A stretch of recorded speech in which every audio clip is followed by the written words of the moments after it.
Hello, শিল্পী রহমান বলছি। দৃষ্টিভঙ্গির কথা বলছি একটা ছোট্ট পর্বে।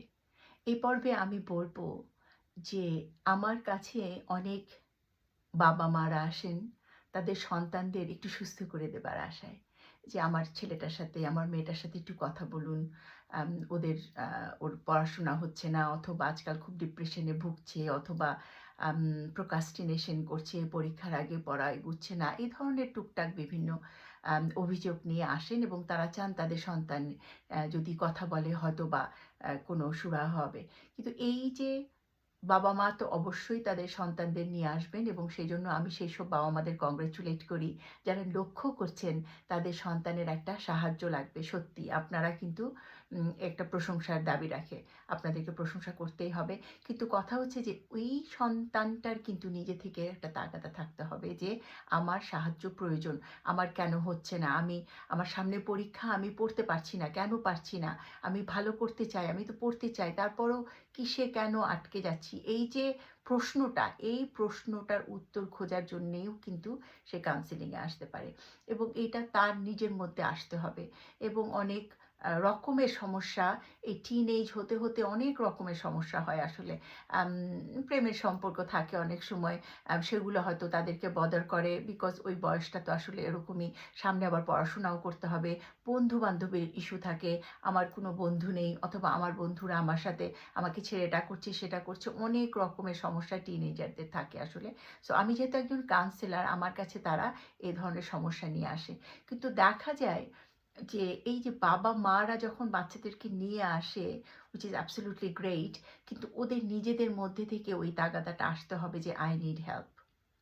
এই তখন হবে কি ওরা নিজে থেকেই নিজেদের কষ্টের কথাগুলো বলবে এবং তখন ওদেরকে সাহায্য করাটা একটু ইজিয়ার হবে আম অন্যের চাপে পড়ে না আসার চাইতে। এটা আসলে বড়দের ক্ষেত্রেও।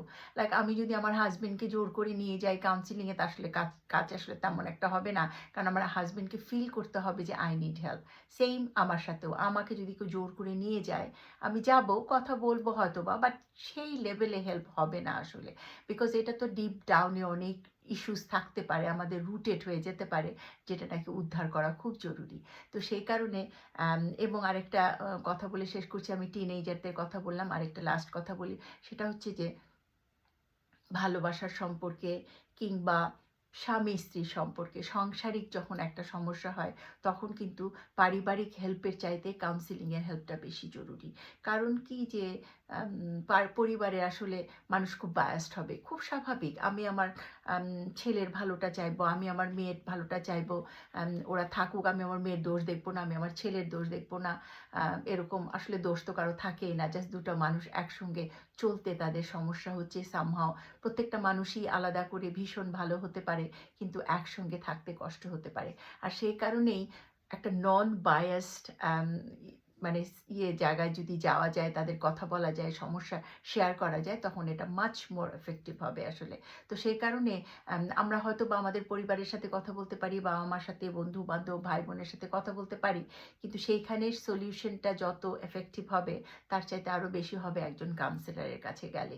তো এটা যদি সম্পর্কটা আমরা টিকিয়ে রাখতে চাই অথবা যেটাই হোক, এটার পরিণতি কি হবে সেটা আগে থেকে তো বলা যাচ্ছে না। কিন্তু যদি একদম সমস্যার শুরুতে যদি নাকি একজন নন বায়াসড একজন মানুষের সাথে একজন প্রফেশনাল একটা হেল্প নেওয়া যায়, তাহলে গ্যারান্টিড যে সম্পর্কটা টিকে থাকার সম্ভাবনা অবশ্যই একটু বেশি হবে। সো সেই কারণে শুরু থেকেই গড়িমসি না করে অথবা আমি যাব না, তুমি যাও, তোমার সমস্যা, এই ধরনের ঠেলাঠেলি না করে দুজনে মিলেই যদি যাওয়া যায় খুব ভালো হয়। অথবা individual counselling is also very good. এখন একটা মেয়ে যদি মনে করছে তার সমস্যা হচ্ছে সংসারে, সে কোপ করতে পারছে না, তখন সে নিজে নিজেও হেল্প নিতে পারে অথবা হাসব্যান্ড তার জায়গা থেকে হেল্প নিতে পারে। তারপরে হয়তোবা কাউন্সিলরই সাজেস্ট করবে যে দুজনে মিলে যাক, তখন হয়তোবা একটা সুরাহা হতে পারে। সত্যিই অনেক বেশি হেল্প হবে শুরু থেকেই যদি সমস্যাগুলোকে অ্যাড্রেস করা যায়। তাহলে আজ এখানেই শেষ করছি। আপনারা সবাই ভালো থাকবেন, সুস্থ থাকবেন মানসিকভাবে এবং শারীরিকভাবে। ধন্যবাদ।